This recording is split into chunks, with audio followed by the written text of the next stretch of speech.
KTN News. From the referee to the players, Deputy President William Ruto is calling on Jubilee Party top brass, or calling Jubilee top brass bluff. Now, the DP dares them to eject him from the party. Ruto, who made the pronouncements in the party leader President Uhuru Kenyatta's backyard of Kiambu County, says Jubilee was strangled to death by a deal between President Kenyatta and ODM leader Raila Odinga. The DP is calling out the former Prime Minister for tribulations bedeviling the Jubilee Party. Senior political affairs reporter Jeff Kirui with those details.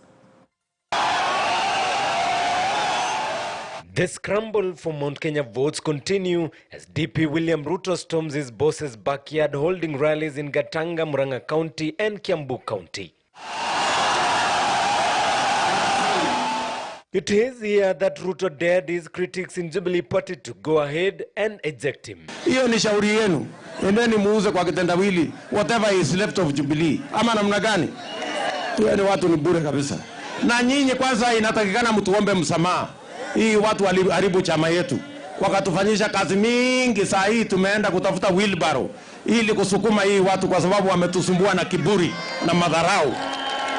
Bure kabisa hii watu. On Monday, the Jubilee Party National Management Committee met and now waiting on party leader President Uhuru Kenyatta to give them a date for the NDC to endorse ejection of party renegades. Kuna wanaume bado wanaketi hapo ati wanatuongelesha, mnatuongelesha nini nyinyi watu bure?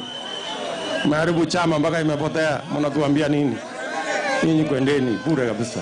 Jubilee Party National Delegates Conference expected anytime next month is also expected to deliberate on the proposed coalition with ODM that will see the two parties front one presidential candidate in the 2022 polls. Nafikiri itaingia kwa Guinness Book of Records kwamba once upon a time there was a party, a ruling party that collapsed and died and was eventually sold to the opposition. What kind of history is that?